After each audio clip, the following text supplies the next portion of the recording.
오늘의 큐티 말씀은 시편 109편 16절부터 31절입니다. 제목 고통과 슬픔 속에서 얻어진 기쁨. 먼저 앞뒤 문맥을 살펴보겠습니다. 시편 109편은 억울하게 당하는 고난과 자신의 닥쳐진 억울함을 하나님께 호소하고 있습니다. 그러면서 우리에게는 슬픔과 어려움에 부딪힐 때 먼저 하나님께 자신의 어려움을 고백하고 아뢰라고 합니다. 하나님을 신뢰하고 의지한 결과 억울함 속에서도 위로하시는 하나님을 발견할 수 있었습니다. 고통과 슬픔 가운데서 기뻐할 수 있는 이유는 무엇일까요? 구원을 노래하고 찬양할 수 있는 힘은 어디서 나올까요? 시인은 구원이 하나님으로부터 나온다는 사실을 알게 되었고, 그래서 능력이 많으신 하나님을 찬양하고 자신의 어려움을 호소하였습니다. 이제 생명을 구원하시는 하나님께 감사와 찬양을 드리는 시인의 모습을 통하여 비록 연약한 육체를 이끌고 살아가는 오늘날 나 한 사람에게도 도우시고 지키시고 살리시는 우리 하나님을 믿고 찬양하며 더욱 씩씩하게 생활하면 좋겠습니다. 문단을 나눠보겠습니다. 16절부터 25절은 고통과 기쁨, 26절부터 31절은 구원과 기쁨. 16절에 보면 그는 남에게 사랑을 베풀 생각은 하지 않고 도리어 가난하고 궁핍한 자와 마음이 상한 자를 핍박하였고 못살게 굴었습니다. 17절에 보면 17절부터 19절까지 이어지는 저주는 이른바 정결 맹세에 대한 일부분으로 보고 있습니다. 곧 고발당하는 자가 자신에 대한 비난이 사실일 경우에 자기에게 닥칠 저주를 스스로 말하는 것으로 봅니다. 18절에 보면 교만이 그들의 목걸이요 강포가 그들의 옷이며 시편 73편 6절의 말씀입니다. 옷처럼 자신을 지켜줄 저주가 자기 안에 들어와서 사람이 마시는 물이나 기름처럼 자기와 뗄 수 없이 하나가 됨을 마땅하다고 본 것입니다. 20절에 보면 시인은 자신을 고발하고 대적하는 자들에게 저주가 되돌아가기를 바라며 기도하고 있습니다. 22절에 보면 시인은 가난하고 빈곤합니다. 내 마음이 깊은 상처를 받았습니다. 라고 하였습니다. 앞서 읽은 16절에 보면 그가 인자를 베풀 일을 생각하지 아니하고 가난하고 궁핍한 자와 마음이 상한 자를 핍박하여 죽이려고 하였기 때문이다. 여기서 중심을 마음으로 번역해 보았습니다. 23절에 보면 시인은 석양의 기운은 저녁 그림자처럼 사라져가고 있으며 놀란 메뚜기 떼처럼 날려가고 있습니다.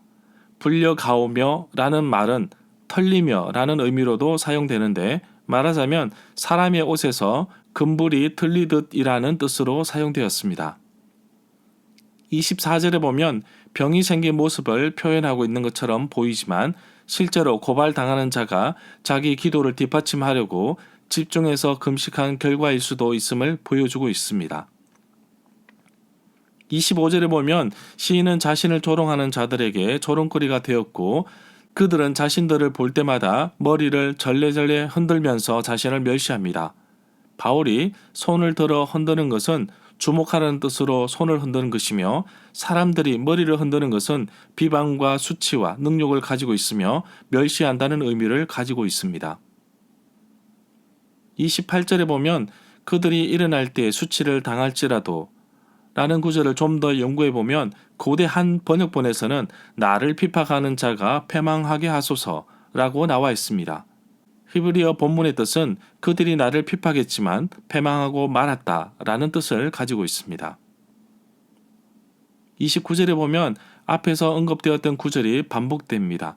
19절인데 또 저주하기를 옷 입듯 하더니 저주가 물같이 그의 몸속에 들어가며 기름같이 그의 뼛속에 들어갔나이다.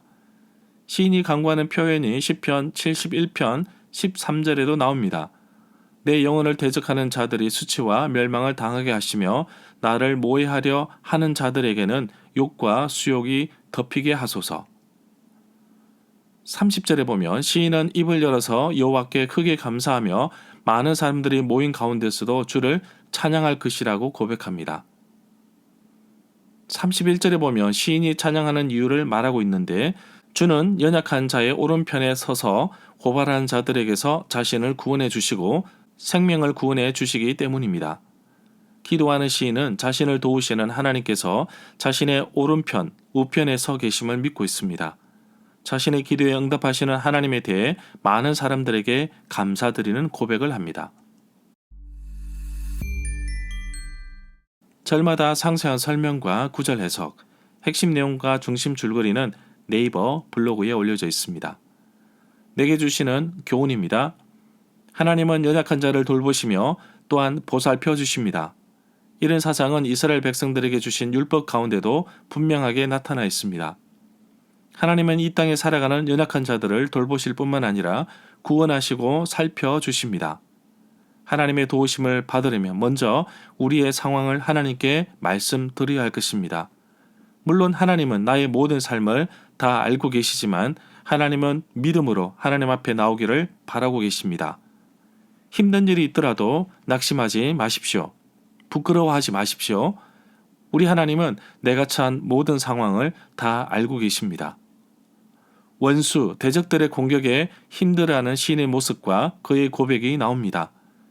어렵고 힘들 때 낙심하지 마시고 연약한 나를 도우시고 지키시는 분이 바로 우리 하나님이심을 잊지 말아야 할 것입니다.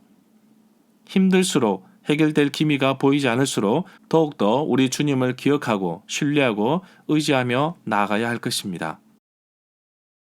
어려운 환경은 쉽게 바뀔 수 있다고 봅니다. 그러나 돌아선 마음과 상처받은 마음은 쉽게 바뀌지 않은 것을 보게 됩니다. 그러나 성령 하나님께서 터치해 주시고 하나님을 의지하며 순종할 때 주께서 함께하여 주옵소서. 사람을 변화시키는 분은 오직 성령님이심을 고백합니다. 성령 하나님, 우리의 마음에 또 기도하는 사람의 마음에 오셔서 마음을 움직여 주옵소서.